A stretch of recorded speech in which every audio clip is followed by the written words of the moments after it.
नमस्कार, मी डॉक्टर रुजुता वाघ। Kidney fail हे आजकाल लहान मुलांपासून ते मोठ्या माणसांपर्यंत, वयस्कर माणसांपर्यंत कॉमन झालेलं आहे। आपण आपल्या जीवनामध्ये काही चांगल्या सवयी आणल्या, आपल्या काही चुका सुधारल्या आणि आयुर्वेदाप्रमाणे दिनचर्या, डेली रूटीन आपण केलं तर डायलिसिस रिव्हर्स होतो।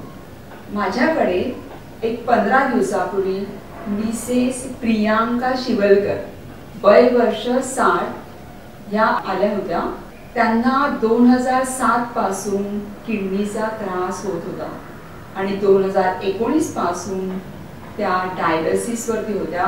आठवड्यातून 3दा त्यांना डायलिसिस करायला जावं लागत होतं। मी सांगितल्याप्रमाणे त्यांनी काही दिनचर्या पाळल्या, काही चुका सुधारल्या आणि काही औषधं चूर्ण हे घेतल्याने आज त्या कशा आहेत आता आपण त्यांच्याकडूनच ऐकूया। नमस्कार, माझी मिसेस सौ प्रियांका प्रभाकर शिवलकर 2007 पासून किडनी या आजाराने त्रस्त आहे। 2019 ते आज तागायत डायलिसिस वरती आहे।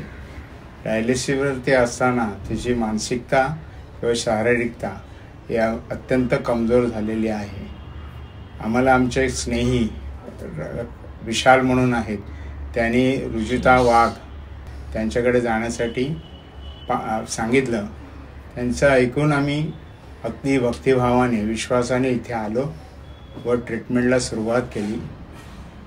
गेल्या शनिवारपासून ते आज तागायत आम्ही डायलिसिस केलेलं नाही, परंतु आमच्या पेशंटला तसा काही त्रास नाही आहे आतापर्यंत आणि त्यांनी चूर्ण आणि गोळ्या ह्याच दिलेल्या आहेत। कोणतंही ॲलोपॅथी औषध नाही आणि आम्ही घेतही नाही। बाकी सर्व ठीक आहे। म्हणजे मला एक दिवस जर डायलिसिस केलं नाही तर दुसऱ्या दिवशी सूज यायची अंगाला। आता मी सतत 7 दिवस 11 दिवस ना, शनिवार 8 एकही डायलिसिस केल्यामुळे सूज पण नाही आली आहे आणि वजनही वाढलं नाही। शनिवारी डायलिसिस केल्यानंतर अगदी आमचं मंगळवारी डायलिसिस असतं। या 3 दिवसामध्ये सोमवारीच आम्हाला खूप त्रास होतो, दम लागणं, धाप लागणं, चालता न येणं असा प्रकार असायचा। पण आजचा हा 6वा दिवस पूर्ण आहे, काही त्रास होत नाही। पुढे परमेश्वराची इच्छा, स्वामींची कृपा। ठीक आहे।